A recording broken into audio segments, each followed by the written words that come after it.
Hello बच्चों, let's read the question. The question says maximum packing efficiency or most efficient packing is of HCP, CCP, BCC, CCP, BCC, HCP, none of these. तो हमें बताना है बच्चों कि इसमें से किसका सबसे ज़्यादा पैकिंग एफिशिएंसी आएगा। सबसे पहले बात करते हैं बच्चों की concept packing efficiency. Packing efficiency packing efficiency क्या होता है बच्चों? The percentage volume of the cube occupied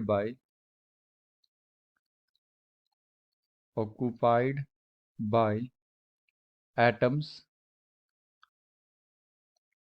ions or molecules in an unit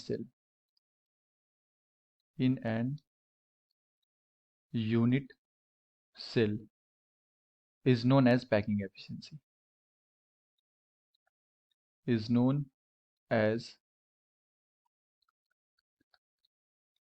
packing efficiency okay.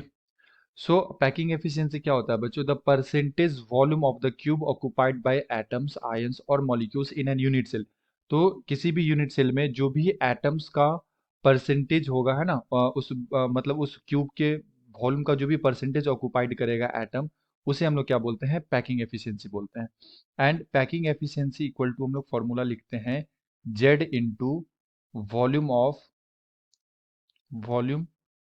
Of atom upon volume of cube into 100। And Z क्या होता है बच्चों? Effective number of atom. अलग अलग यूनिट सेल के लिए Z का value अलग अलग आता है। फॉर एग्जाम्पल, अगर हम लोग देखें एफसीसी के लिए, FCC face centre cubical unit cell, जिसको हम लोग सीसीपी भी बोलते हैं, CCP cubical closest packing. Okay, तो इसमें क्या होता है कि जो भी एटम्स होते हैं ना, वो यूनिट सेल के कॉर्नर पे होते हैं एज वेल एज फेस के सेंटर पे होते हैं। तो अगर इस तरह का हमारा यूनिट सेल है, क्यूबिकल यूनिट सेल, इस तरह से, तो क्या होता है बच्चों? एटम्स कहाँ होते हैं? कॉर्नर पे होते हैं, इस तरह से कॉर्नर पे होते हैं, फेस के सेंटर पे होते हैं, एंड अगेन कॉर्नर पे होते हैं। ठीक है, तो इसमें टोटल कितने कॉर्नर्स होते हैं हमारे पास? टोटल हमारे पास 8 कॉर्नर्स होते हैं। Total 8 corner. ओके, एंड ये जो कॉर्नर होता है ना बच्चों, इसका जो कंट्रीब्यूशन होता है अपने यूनिट सेल के अंदर, यानी कि इसका जो भी पार्ट यूनिट सेल के अंदर आता है, ये 1/8 आता है, एक कॉर्नर का कंट्रीब्यूशन। तो कंट्रीब्यूशन अगर हम लोग देखें, कंट्रीब्यूशन, तो ये कितना आ जाएगा? हमारे पास टोटल 8 कॉर्नर है और प्रत्येक कॉर्नर के लिए कंट्रीब्यूशन 1/8 आता है, तो यहाँ से इफेक्टिवली 1 एटम आएगा। एंड अगर हम लोग फेस सेंटर देखें तो टोटल 6 फेसेस होते हैं, टोटल 6 फेस। एंड एक फेस का जो कंट्रीब्यूशन होता है, ये होता है बच्चों हाफ। ठीक है, क्योंकि हाफ एटम अपने यूनिट सेल में आता है एंड हाफ एटम दूसरे यूनिट सेल के अंदर जाता है। तो अगर यहाँ पे हम लोग कंट्रीब्यूशन देखें, कंट्रीब्यूशन, तो ये आ जाएगा हमारे पास टोटल 6 फेस इनटू में प्रत्येक फेस के लिए हाफ कंट्रीब्यूशन, तो यहाँ से कितना आ जाएगा? 3 आ जाएगा। तो इफेक्टिवली जो हमारे पास एटम आएगा एक यूनिट सेल में, ये कितने आ जाएंगे? 1 आ जाएंगे कॉर्नर के लिए एंड 3 आ जाएगा फेस के लिए। तो टोटल कितना आ जाएगा बच्चों? 4 आ जाएगा। तो जेड का वैल्यू यहाँ पे 4 हो जाता है। ओके, तो जितना ज़्यादा यहाँ पे जेड का वैल्यू आएगा हमारे पास, packing efficiency, percentage of packing efficiency उतना ही ज़्यादा होगा। तो जैसे एफसीसी के लिए कितना आ जाता है? 4 आ जाता है। इसी इसी तरह एचसीपी जो होता है हमारे पास, हेक्सागोनल क्लोजेस्ट पैकिंग, ओके, इसके लिए बच्चों जेड का वैल्यू आ जाता है हमारे पास 6।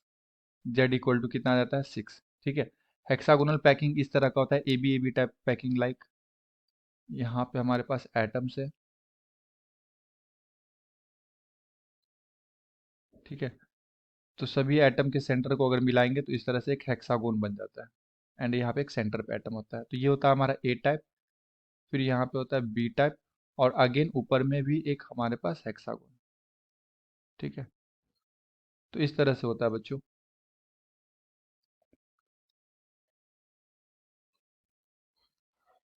तो यहाँ पे जो ये होता है हमारा एससीपी का यूनिट सेल इस तरह से, तो ये हो गया हमारा ए टाइप, ये हो गया बीच में बी टाइप, फिर ये हो गया ए टाइप। तो ए बी टाइप अरेंजमेंट होता है, और इसके लिए जो जेड का वैल्यू आता है ये कितना आता है, 6 आता है। एंड अगर हम लोग बीसीसी को देखें, बॉडी सेंटर यूनिट सेल को देखें, तो यहाँ पे एटम्स जो होते हैं ये कॉर्नर पे होते हैं और बॉडी के सेंटर पे होते हैं। कॉर्नर पे एंड बॉडी के सेंटर पे, तो इस तरह से कॉर्नर पे, सभी कॉर्नर पे वो प्रेजेंट होता है बच्चों। ओके, एंड एक कंप्लीट एटम बॉडी के सेंटर पे प्रेजेंट होता है। तो यहाँ पे कॉर्नर का जो कंट्रीब्यूशन आता है हमारे पास इफेक्टिवली ये तो 1 आ जाएगा, क्योंकि अगेन 8 कॉर्नर होते हैं एंड प्रत्येक कॉर्नर के लिए कंट्रीब्यूशन 1/8, तो यहाँ से कितना आ जाएगा 1। और बॉडी के सेंटर में कंप्लीट एटम होता है जिसका कोई भी कंट्रीब्यूशन नहीं होता है। ठीक है, तो इसके लिए बॉडी सेंटर के लिए एटम कितने आते हैं, 1। तो जेड का जो वैल्यू आता है इफेक्टिवली ये 1 + 1 कितना आ जाता है, 2 आ जाता है। ठीक है, तो बीसीसी का जो पैकिंग एफिशिएंसी होता है ये होता है 68%।